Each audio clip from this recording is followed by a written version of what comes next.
Assalamualaikum warahmatullahi wabarakatuh. Di sini saya selaku moderator dari kelompok 8 akan membuka jalannya presentasi kali ini.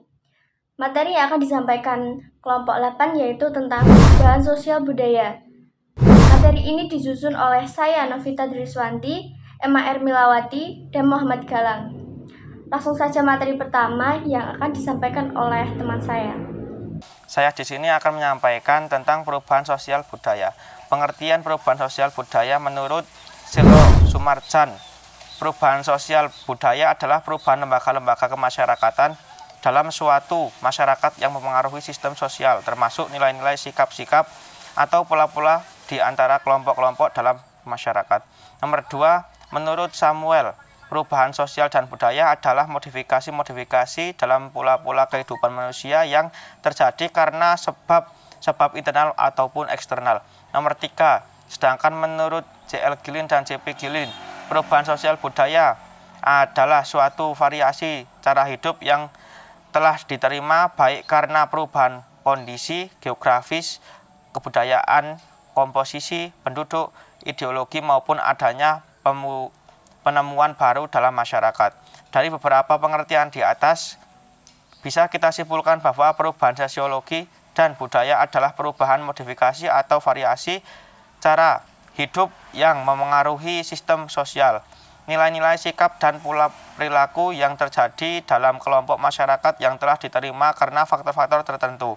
Perubahan sosial dan budaya dapat memberikan pengaruh positif dan pengaruh negatif. Pengaruh positif ketika perubahan tersebut bisa meningkatkan kehidupan manusia, sedangkan pengaruh negatif apabila perubahan tersebut malah membuat disorganisasi sosial.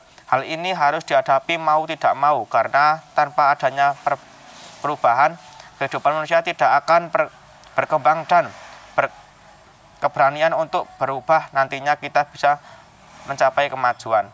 B. Bentuk perubahan sosial budaya. Berdasarkan kecepatan berlangsungnya. 1. Evolusi.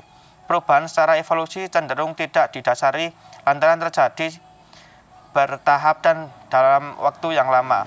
Pada umumnya evolusi ditandai dengan perubahan-perubahan kecil yang terdapat secara berkesinambungan dan terjadi dengan sendirinya tanpa rencana atau kehendak tertentu.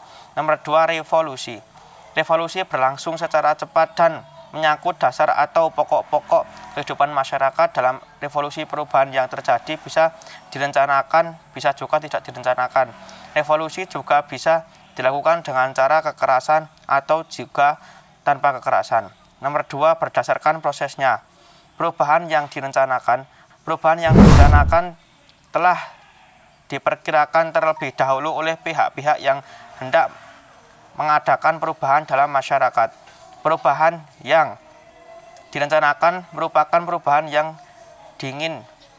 diinginkan masyarakat. Pada umumnya, perubahan direncanakan dengan tujuan memperbaiki keadaan masyarakat dan untuk melakukan perbuatan yang direncanakan. Diperlukan agen atau aktor perubahan dan perencanaan matang. Nomor 1, perubahan yang tidak direncanakan. Perubahan yang tidak direncanakan terjadi tanpa proses perencanaan dan berlangsung di luar jangkauan pengawasan masyarakat. Perubahan ini dapat menimbulkan akibat-akibat sosial yang tidak direncanakan dalam masyarakat, baik itu akibat yang positif ataupun negatif. Nomor 3, berdasarkan ukuran penambahannya. A. Perubahan berpengaruh besar. Perubahan berpengaruh besar dipengaruhi oleh ruang lingkup perbuatan yang besar yang terjadi dalam masyarakat tersebut. Perubahan sosial yang berhubungan dengan aspek-aspek penting dalam masyarakat dapat berdampak kompleks pada akhirnya menyebabkan perubahan yang besar pula. Nomor 2, perubahan berpengaruh kecil. Perubahan berpengaruh kecil merupakan perubahan yang tidak menyangkut aspek-aspek penting dalam masyarakat. Maka dari itu, dampak tidak berpengaruh secara besar. C. Faktor penyebab perubahan sosial dan budaya. Yang pertama, faktor penyebab internal. A. Perubahan jumlah penduduk dan komposisi penduduk. Perubahan jumlah penduduk, baik itu bertambah atau berkurang, akan menyebabkan perubahan sosial. Faktor melatar belakangi terjadinya perubahan penduduk ini pun dapat dikelompokkan menjadi dua. pertama, yaitu migrasi sosial. Migrasi sosial yang bisa berupa urbanisasi, transmigrasi, ruralisasi, emigrasi, dan imigrasi dapat meningkatkan jumlah penduduk tempat yang dituju dan mengurangi jumlah penduduk tempat yang ditinggalkan. Kedua, yaitu natalitas dan mortalitas. Natalitas yaitu kelahiran dan mortalitas berupa kematian. Dengan adanya kelahiran yang menambah jumlah penduduk dan kematian yang mengurangi jumlah penduduk juga akan menyebabkan perubahan sosial di daerah tersebut. B. Pertentangan dalam masyarakat dan pemberontakan revolusi.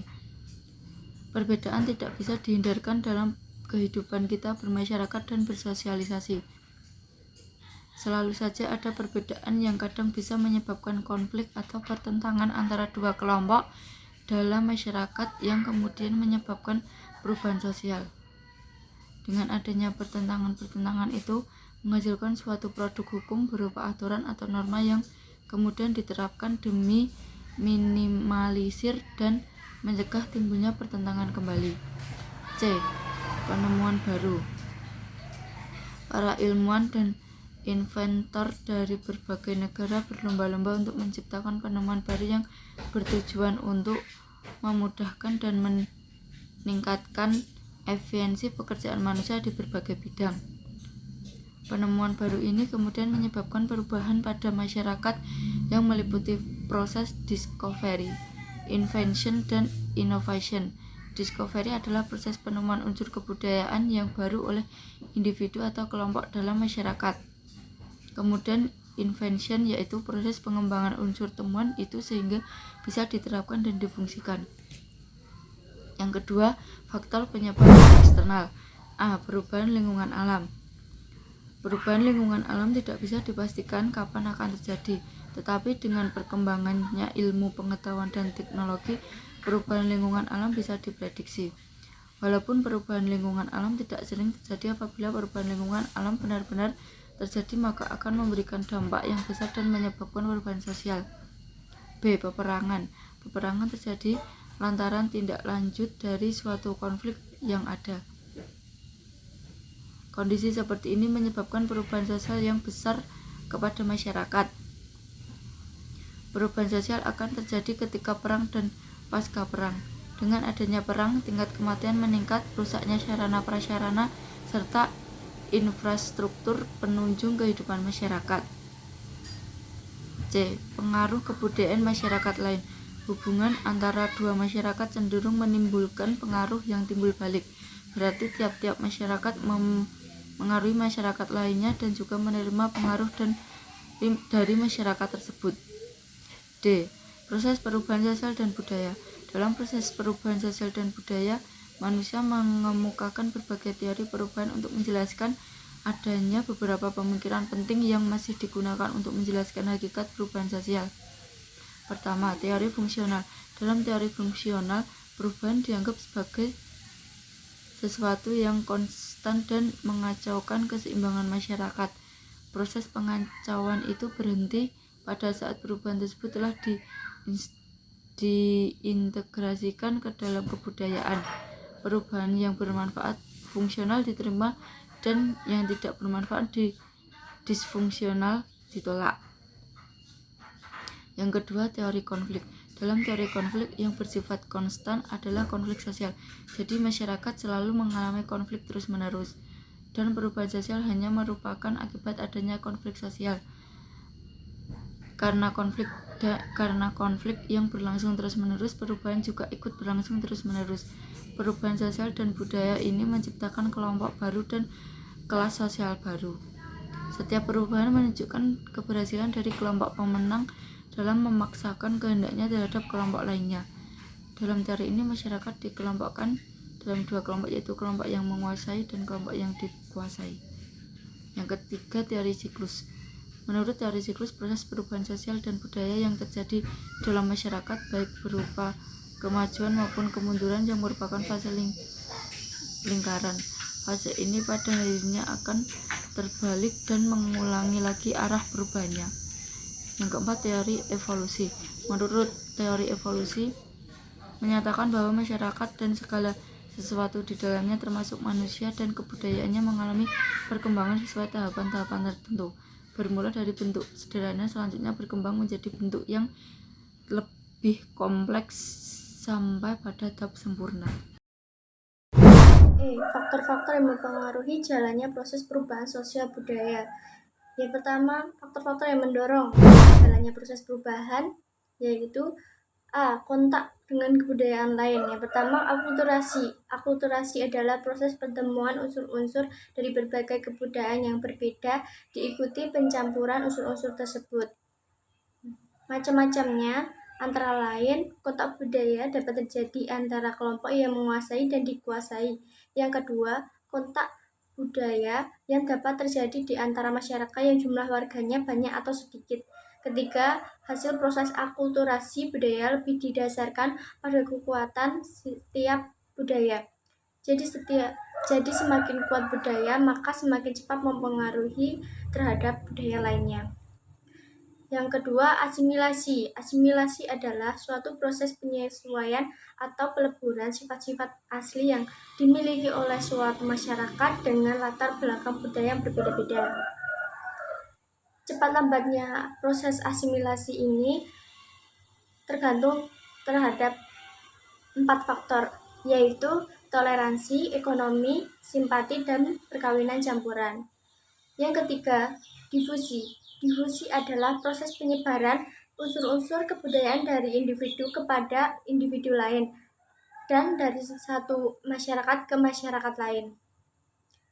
Ada 2 difusi, yaitu difusi intramasyarakat dan difusi antar masyarakat. Yang B, sistem pendidikan formal yang maju. Pendidikan mengajarkan manusia bermacam kemampuan dan pengetahuan, sehingga dapat memberikan nilai-nilai tertentu bagi manusia. C, sikap menghargai hasil karya seseorang dan keinginan-keinginan untuk maju. Apabila sikap menghargai lembaga dan masyarakat, maka akan mendorong bagi usaha-usaha penemuan baru dan bahkan memberikan penghargaan atas pencapaiannya. D, toleransi terhadap perbuatan-perbuatan penyimpangan yang bukan merupakan delik. E, sistem terbuka lapisan masyarakat. Sistem yang terbuka memberikan kesempatan kepada para individu untuk maju atas dasar kemampuan sendiri. Dengan keadaan seperti ini, maka seseorang mungkin akan mengadakan identifikasi terhadap warga-warga yang mempunyai status yang lebih tinggi. F, penduduk yang heterogen. Pada masyarakat yang terdiri dari kelompok-kelompok sosial mempunyai latar belakang kebudayaan, ras, ideologi yang berbeda, dan seterusnya. Mudah terjadinya pertentangan-pertentangan yang mengundang keguncangan. G, ketidakpuasan masyarakat terhadap bidang-bidang kehidupan tertentu. Ketidakpuasan yang berlangsung terlalu lama dalam sebuah masyarakat berkemungkinan besar akan mendatangkan revolusi. H, orientasi ke masa depan. Manusia akan terus berkembang dan berproses. Hal ini dilakukan demi memenuhi kebutuhan zaman yang akan datang. I, nilai bahwa manusia harus senantiasa berikhtiar untuk memperbaiki hidupnya. Nilai untuk terus berusaha memperbaiki diri telah tertanam dalam setiap individu sejak dia dilahirkan. 2. Faktor-faktor yang menghalangi jalannya proses perubahan. A, kurangnya hubungan dengan masyarakat lain.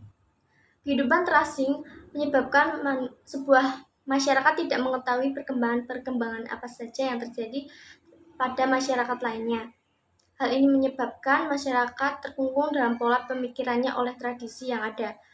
B, perkembangan ilmu pengetahuan yang terlambat. Hal ini disebabkan hidup masyarakat yang terasing dan tertutup. Yang C, sikap masyarakat yang sangat tradisional. Suatu sikap yang mengagung-agungkan tradisi dan masa lampau, serta anggapan bahwa tradisi secara mutlak tidak dapat diubah menghambat jalannya proses perubahan. D, adanya kepentingan-kepentingan yang telah tertanam dengan kuat. Dalam masyarakat yang sedang mengalami transisi, ada golongan-golongan dalam masyarakat yang dianggap sebagai pelopor transisi karena selalu mengidentifikasi diri dengan usaha dan serta jasa-jasanya. Sulit sekali bagi mereka untuk melepaskan kedudukannya di dalam suatu proses perubahan. Rasa takut akan terjadinya kegoyahan pada integrasi kebudayaan.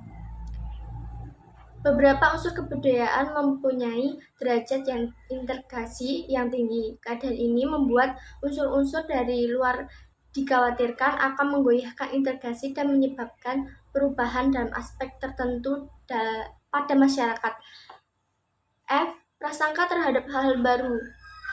Sikap berprasangka buruk terhadap hal baru banyak dijumpai masyarakat yang pernah dijajah oleh bangsa barat. Mereka sangat curiga suatu yang berasal dari barat karena tidak pernah bisa melupakan pengalaman pahit selama penjajahan. Hambatan-hambatan yang bersifat ideologis. Setiap usaha perubahan pada unsur-unsur kebudayaan rohaniah biasanya diartikan sebagai usaha perlawanan dengan ideologi masyarakat yang sudah menjadi dasar integrasi masyarakat tersebut, sehingga perubahan sulit untuk dilakukan karena sangat terbentur dengan ideologi yang sudah ada dan tertanam dalam integrasi masyarakat. Adat atau kebiasaan. Adat atau kebiasaan merupakan pola perilaku bagi anggota masyarakat di dalam memenuhi kebutuhan pokoknya. Apabila kemudian ternyata ada pola-pola perilaku baru yang lebih efektif dalam memenuhi kebutuhan pokok, maka akan menyebabkan krisis. Seperti contohnya penemuan mesin pemotong padi, maka akan menyebabkan merenggutnya pekerjaan petani.